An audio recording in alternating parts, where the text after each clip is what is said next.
If someone tells you that family is always the one place you can trust the most, then they've never grown up in a family like mine. I used to believe that. Used to think that blood ties were what kept people together. But then, I learned a harsh lesson. Sometimes, the people closest to you are the ones who exploit you the most. My name is Ivy, and my story begins when I was 24.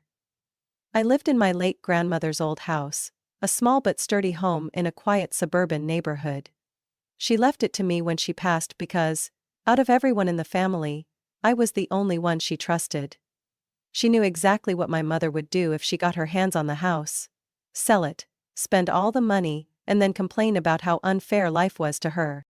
The house wasn't big, nor was it luxurious, but it was mine.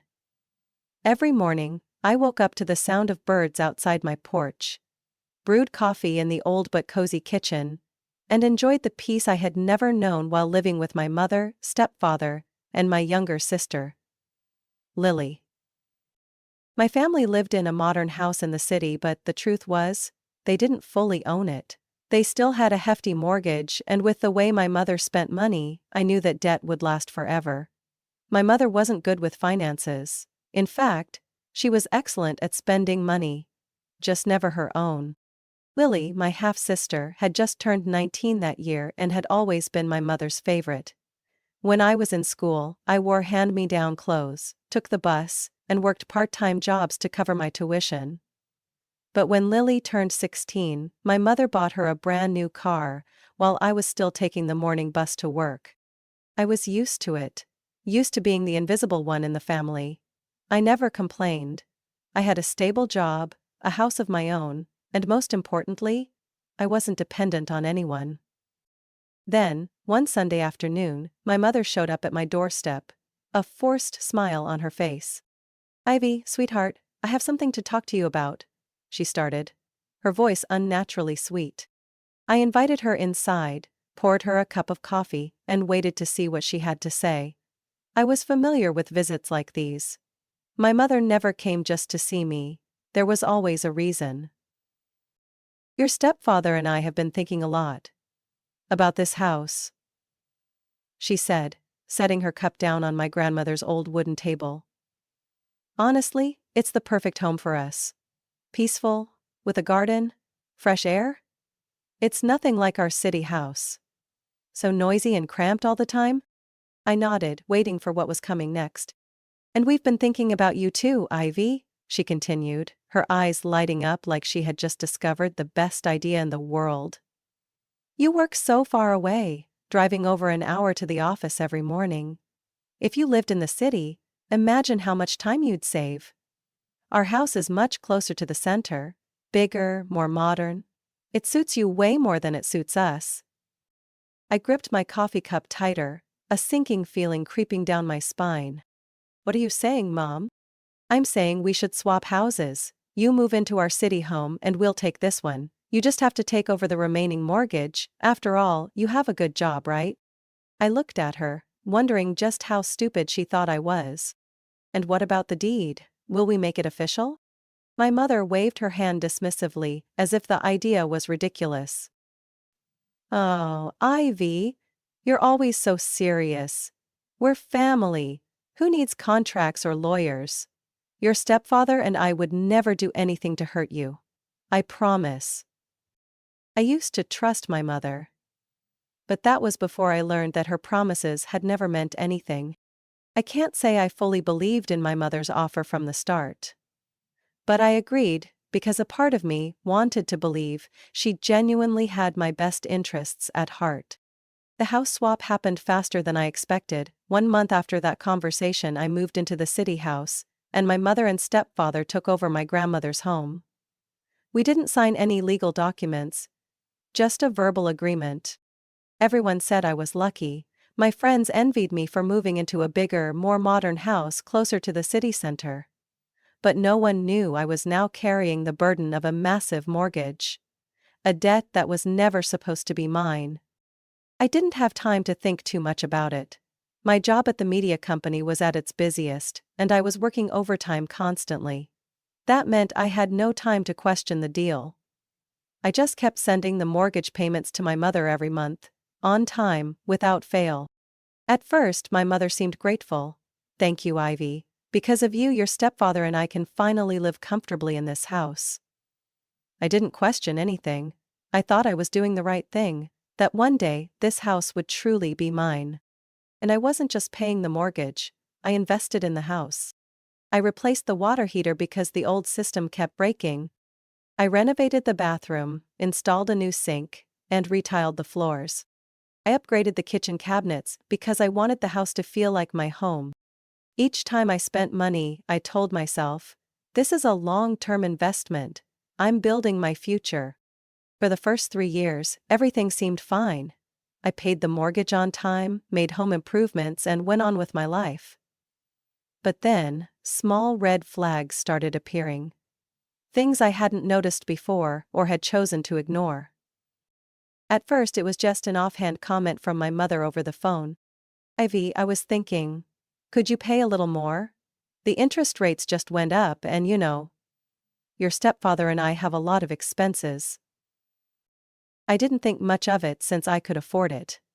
I agreed to send an extra $200 per month, believing it would help pay off the mortgage sooner. But once turned into twice. Then 3 times. "Ivy, the electricity bill was high this month, could you help a little?" "Ivy, the house needs plumbing repairs, I know you have some savings, right?" I didn't realize I was being drained little by little, until sending extra money became a habit. By the 4th year, I started feeling like something was off. One day, I ran into my grandmother's old neighbor, Mrs. Rose. What she said stopped me in my tracks. "Your mother must be so happy living in that house rent-free." I froze. Rent-free? No way. I had been sending the mortgage payments every month. If I hadn't, they would have lost the house. But Mrs. Rose just shrugged. "Your mother told me they paid it off 2 years ago. She's quite the money-savvy woman, isn't she?" I stood there in the middle of the grocery store, feeling like someone had just poured ice-cold water down my back. 2 years ago? If the house had already been paid off, then where had all the money I sent for the past 2 years gone? I didn't know the answer, but I knew one thing. I needed to find out before it was too late. 2 weeks away from home wasn't a long time, but I never thought my world could change so drastically in that short period. The business trip to Texas ended later than expected, and all I wanted was to go home, take a hot shower, curl up on my couch, and sleep for hours. I had even texted my mom that morning to let her know I'd be home that night. She didn't reply, but I didn't think much of it.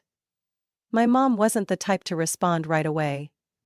It was already dark when the taxi pulled up in front of my house. I dragged my suitcase up the porch steps, reaching into my bag for my keys. Then suddenly, I froze. The lights inside were on. At first I thought maybe Mom had stopped by to clean or check on something, but when I slid my key into the lock, it didn't fit. I tried again. And then a third time. The lock had been changed. A chill ran down my spine. What the hell was going on? I raised my hand and knocked, trying to stay calm. Laughter echoed from inside. Lily's laughter. The door swung open. My sister stood there, arms crossed over her chest, wearing an oversized sweater and leggings. My sweater and leggings. Behind her, a man I didn't recognize lounged on my couch, looking at me like I was a stranger. "Oh, you're back?" Lily tilted her head, her tone indifferent. I looked past her into the house. Something was off. My furniture had been rearranged, my photos were gone, and worst of all, there were 2 large suitcases sitting in the corner of the living room. A cold dread settled over me. "Lily, what's going on?" My voice was dry, barely above a whisper. "What's going on?" she chuckled. "Oh, you don't know? You don't live here anymore." I stood frozen. "What?" Lily sighed, like I was the one being unreasonable. "Mom and Dad gave this house to me as a wedding gift." She lifted her left hand, flashing a diamond ring under the living room light. "This is Jake's and my home now." You don't live here anymore. It felt like someone had punched me in the chest. Mom and Dad did what? My voice cracked. They gave it to us. Lily shrugged. They said you'd understand. After all, it's not like you actually owned it. It owned it. I let out a short, hollow laugh. It sounded foreign, like it didn't belong to me. I paid the mortgage on this house for 4 years. I renovated it, spent my own money fixing everything. So? Lily blinked, expression blank. It's ours now. You don't live here anymore, Ivy. You should leave before I have to call the police. The police? I couldn't believe what I was hearing. I stepped forward, my voice ice cold. Lily, let me inside. Right. Now. But instead of moving, she raised her hand and made a dismissive shooing motion. No, sis, this is Jake's and my house now. If you don't leave, we really will call the cops. The door slammed shut in my face. Cold. I felt cold, down to my bones. I didn't know how long I stood there. My head was spinning. My grip tightening around my suitcase handle as I struggled to breathe. A million thoughts rushed through my mind. Did they really do this to me? What had I done to deserve this? Did my mother actually agree to this? Instinct told me I needed answers. Now. I rushed to my car, threw my suitcase into the back seat, slammed my foot on the gas and headed straight for my grandmother's house. The house where my mom and stepfather were living. I wasn't leaving until I heard the truth from them. I drove like a storm, fury burning in my chest. Lily's words echoed in my head like knives slicing through my soul. He gave it to us as a wedding gift. This is our home now. You should leave before I call the police. I couldn't believe it. How could my mother do this to me? I had paid for that house, rebuilt every inch of it, poured years of my life into making it a home. And in just 2 weeks, I was suddenly homeless, standing on my own doorstep like a stranger. When I pulled up in front of my grandmother's house, I gripped the steering wheel so tightly my knuckles turned white. The lights were on. I saw my mother's silhouette move behind the living room curtains. She knew I was coming. I jumped out of the car, stormed up the porch steps, and pounded on the door. Mom, open the door! I heard movement inside, hushed voices, then silence. I banged on the door harder. Mom, I know you're in there. Open the door now. Finally, the door cracked open, just enough for my mother to peek out. She looked at me, her expression eerily calm. Ivy, you're back, she said lightly, as if I had just dropped by for a casual visit and wasn't standing there, homeless, betrayed, and furious.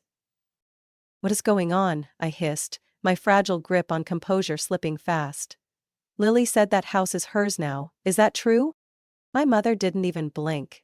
She just shrugged, like it was the most natural thing in the world. Yes, it's true. I couldn't believe my ears. What are you saying? I paid for that house for 4 years. I invested in it. She raised a hand, cutting me off. Ivy, you didn't actually think that house was yours, did you? A wave of dizziness hit me, as if all the air had been sucked from my lungs. What did you just say? I whispered.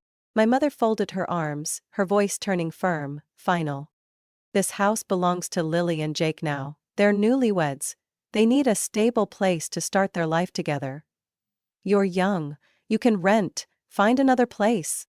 And what about this house? I demanded, pointing behind her. Grandma's house? Don't tell me you took this one too. Ivy, my mother sighed, slipping into that condescending tone I hated. You have to understand, this house belongs to me and your stepfather now. We've lived here for 4 years, invested in it. This is our home. I took a step back, feeling like a tidal wave had just crashed over me. You planned this from the start, didn't you? My voice cracked.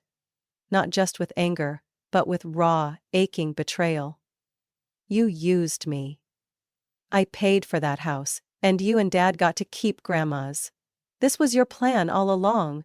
To take everything from me.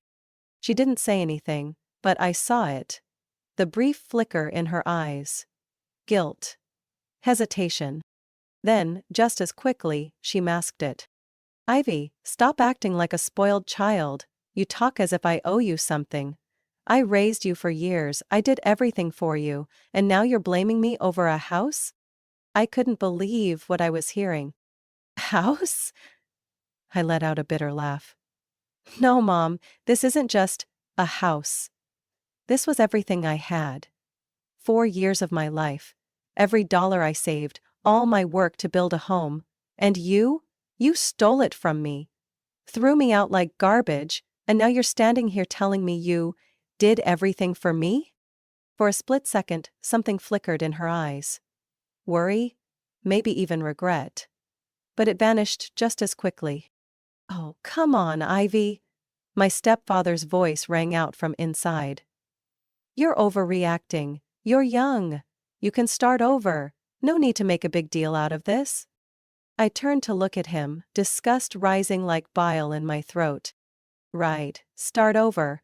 Well, you and he have 2 houses, and I have nowhere to go. My mother crossed her arms, her gaze turning ice cold. Ivy, you need to leave. You're really doing this to me? You're an adult. Stop making a fuss. Grow up. The pain was suffocating. I stood there, looking at the woman who gave birth to me. The person who was supposed to love and protect me. But instead, she was throwing me out like a stranger. Finally, I took a deep breath and turned away.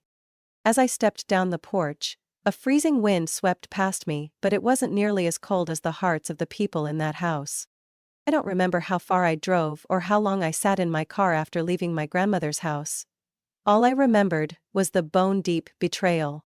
They had planned it from the start, step by step, stripping me of everything. The house I paid the mortgage on for 4 years. The savings I had built up. The dreams I had nurtured. And now, I had nothing. No, that wasn't true. I still had one thing. Grandma's house. Anger flared in my chest like a wildfire. They might have stolen the house I paid for, but there was no way they were taking the house that was legally mine. I pulled out my phone and searched for a name I never thought I'd need, a real estate attorney. 3 days later, I was sitting in the office of Richard Carter, a lawyer in his 50s with sharp eyes and a calm demeanor. After I explained everything, he nodded slowly. I understand, he said, flipping through a stack of documents his assistant had just handed him. Your grandmother's house is still legally under your name. If your parents refuse to leave, we can file a lawsuit and submit an eviction order immediately. I took a deep breath, feeling a spark of hope for the first time in weeks. How long will it take? I asked. Not long, he replied, giving me a confident smile. With the evidence you have, I'd say they'll be out in just a few days. I clenched my fists, determination flooding through me. This time, I wasn't going to let them take advantage of me again. A week later, I stood outside my grandmother's house with Attorney Carter, the house that was legally mine. My mother opened the door, and her expression darkened the moment she saw us. Ivy, what do you want now? She asked, her voice cold. You know what I want, I said, keeping my voice steady but firm. I'm here to take back my house. Attorney Carter stepped forward, handing my mother a stack of documents. Mrs. Carter, under the law, this property still legally belongs to Ivy. This is an eviction notice. You and your husband have 3 days to vacate. If not, we will involve the authorities. My mother snatched the papers, scanning them quickly, and for a brief second I saw panic flicker in her eyes. This can't be happening, she whispered, turning to my stepfather. Do something. But my stepfather just stood there, his face red with anger but silent. Attorney Carter adjusted his tie, his voice professional and unwavering. If you refuse to leave, we will proceed with legal enforcement to have you forcibly removed. I had never seen my mother so furious. Avi, you really doing this to your own mother? She screamed, her hands clenched so tightly that her knuckles turned white. After everything I've done for you, you're turning your back on your family? I looked her straight in the eye, no longer afraid, no longer wavering. No, Mom, I said slowly. I'm just taking back what's mine. 3 days later, just as the court order stated, my mother and stepfather were forced to move out of my grandmother's house. That morning I drove over and watched from a distance as they packed their belongings into a rented moving truck. My mother stood on the porch, staring at me with a mix of hatred and pain. "You're no longer my daughter, Ivy," she said bitterly. "You're a traitor." I stood still, saying nothing. I had expected to feel victorious, but all I felt was a hollow emptiness. She stepped down the porch and got into the truck, slamming the door shut. I watched as the truck rolled away from the driveway. The house was finally mine. But at what cost? Grandma's house belonged to me now, but I couldn't erase what my family had done. I had nowhere else to go but here, and even then, victory brought me no comfort. But soon my mother's nightmare truly began. For 4 years, I had paid the mortgage on that house, believing I was investing in my future. But now that they had stolen everything from me, I had no reason to keep paying for a house I no longer owned. And when I stopped making payments, everything started to fall apart. I was sitting in my grandmother's small kitchen, a cup of coffee in my hands, when my phone rang. The caller ID flashed one name: Mom. I stared at the screen for a long moment before answering. I knew she would call. I just wanted to see which role she'd play this time: the remorseful mother or the shameless manipulator. Ivy. Her voice was different from the last time I heard it. No anger, no threats, just urgency, laced with fear. I didn't say anything. I waited for her to continue. "You didn't send the mortgage payment this month," she said, trying to sound calm, but I heard the tension in her voice. "I'm sure you just forgot, but the bank is about to charge a penalty, so if you could..." I cut her off immediately. "Mom, I'm not paying anymore." Silence. Heavy and suffocating. "What?" I took a slow sip of my coffee, feeling more at peace than I had in a long time. "I said I'm not paying anymore. That house isn't mine. You gave it away without even asking me, so now, you can ask Lily to cover the mortgage." "Ivy," her voice shot up in panic. "You can't do this. If you stop paying, the bank will take the house." I shrugged, even though she couldn't see me. "Then you should handle it." "What are you saying? You've been paying for 4 years, you can't just stop." I let out a dry chuckle. "You've been living off me for 4 years, but you had no problem taking everything away from me, did you?" My mother completely lost control. "Ivy, you don't understand. You don't know how much we rely on that money. Your stepfather and I planned everything around the payments you were sending." And then, she made the biggest mistake of her life. "Then where did all the extra money I sent every month go?" I asked, my voice razor sharp. "The mortgage should be nearly paid off by now, shouldn't it?" Silence. I tightened my grip on the phone. "Mom, where did that money go?" She swallowed hard. And then, she spoke the words that sent ice through my veins. "Your stepfather and I used it for other things." I closed my eyes, feeling the blood in my veins boil. "For what?" She took a deep breath. "The Europe trip last year. We used the money for that." It felt like a punch straight to my chest. "What else?" I gritted my teeth. "Lily's college tuition.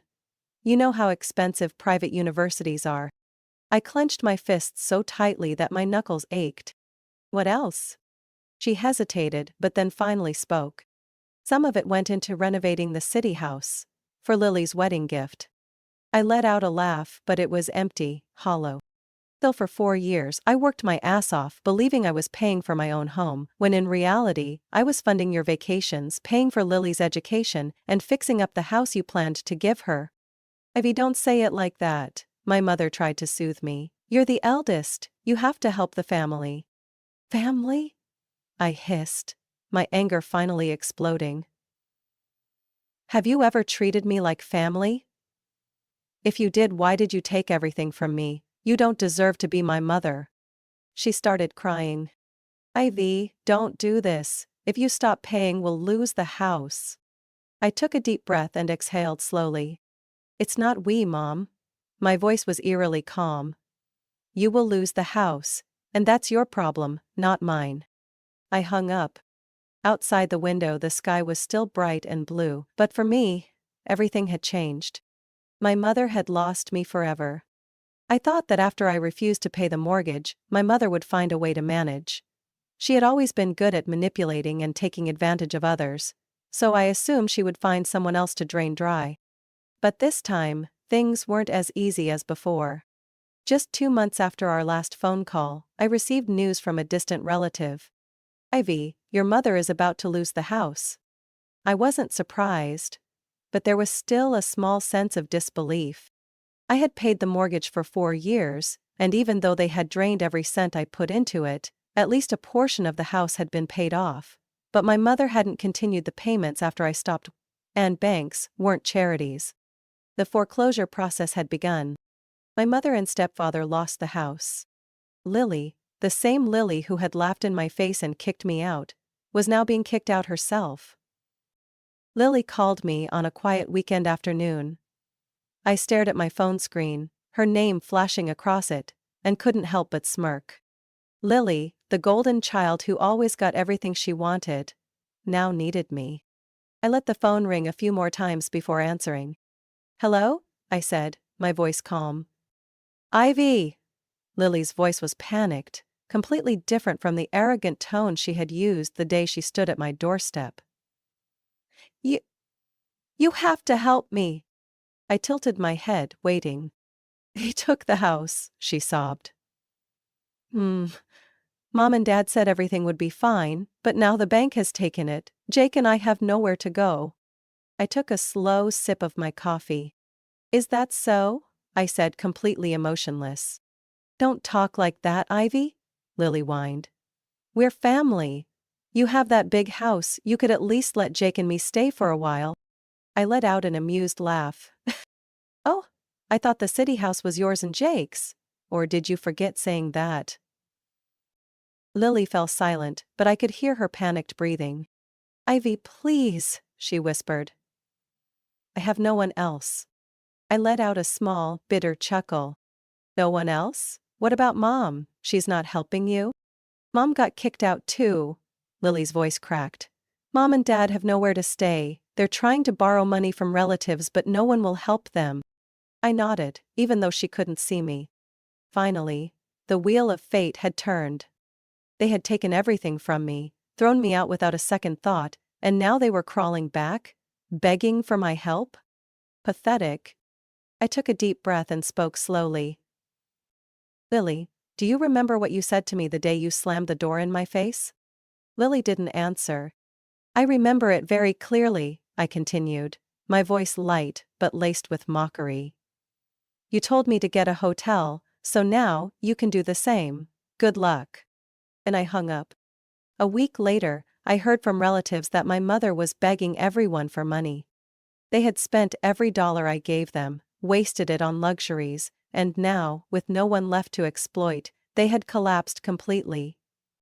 My stepfather tried to borrow from extended family, but no one trusted him anymore. They all knew what kind of person my mother was, and no one wanted to get involved in their mess. Lily and Jake ended up staying at a friend's apartment temporarily, but they couldn't stay there forever. My mother and stepfather had to leave the city, renting a tiny, cheap apartment in the suburbs. They had once lived in a big house, taken lavish vacations, and thought they were smarter than me. But now, they had nothing. And I didn't feel a shred of sympathy. 2 months after my mother lost her house, my life was more peaceful than ever. I cleaned up my grandmother's house, renovated every corner and turned it into a real home. A place where I didn't have to worry about someone coming in and taking everything from me, ever again. I wake up every morning, brew a cup of coffee and sit on the porch, watching the sunlight filter through the trees my grandmother once cared for. For the first time in years, I feel relieved. Free. No more financial burdens. No more phone calls begging for money. No more being treated like a living bank for my family. But, as I had predicted, they came back. One afternoon, while I was trimming the flower beds in the garden, I heard a car pull up to the gate. I looked up, and in an instant, all the old emotions came rushing back. "Mom!"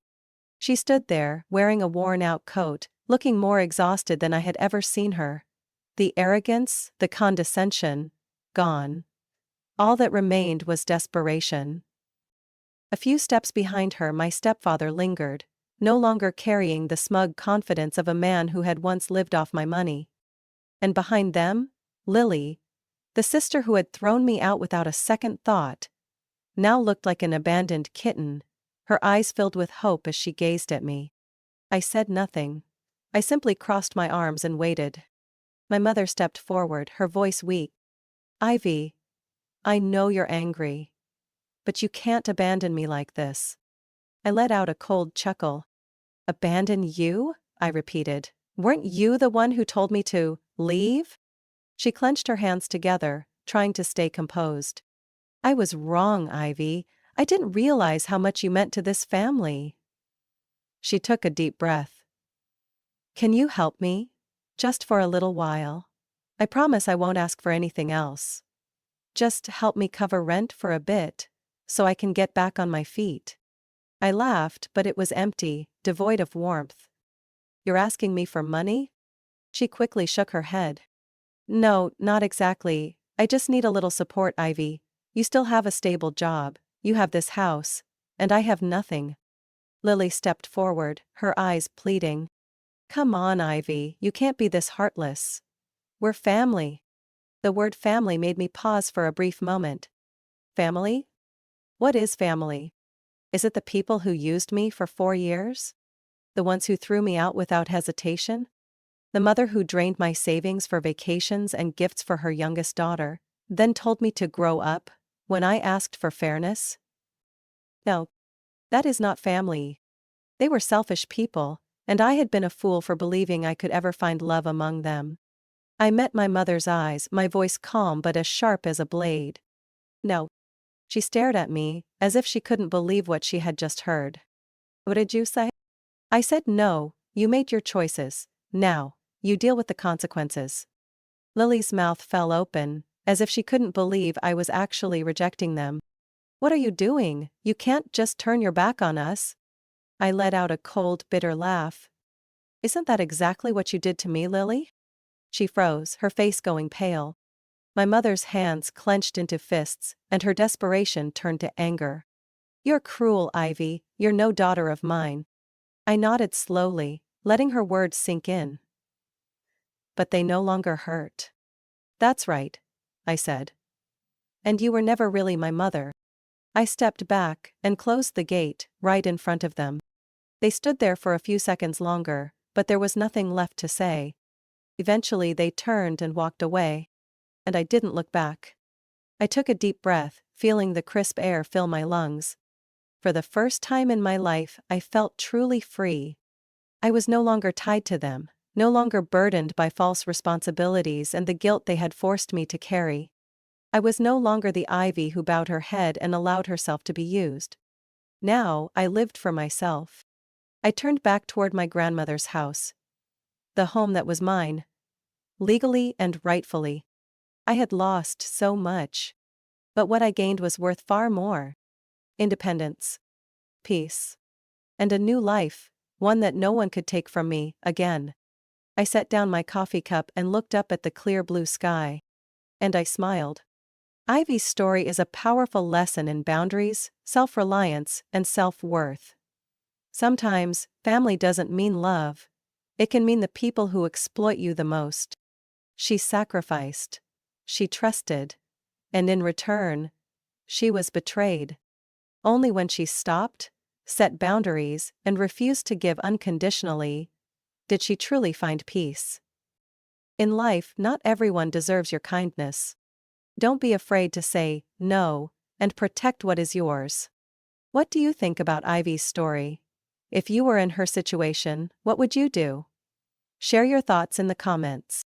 And don't forget to follow the channel for more emotional stories about family, trust, and independence.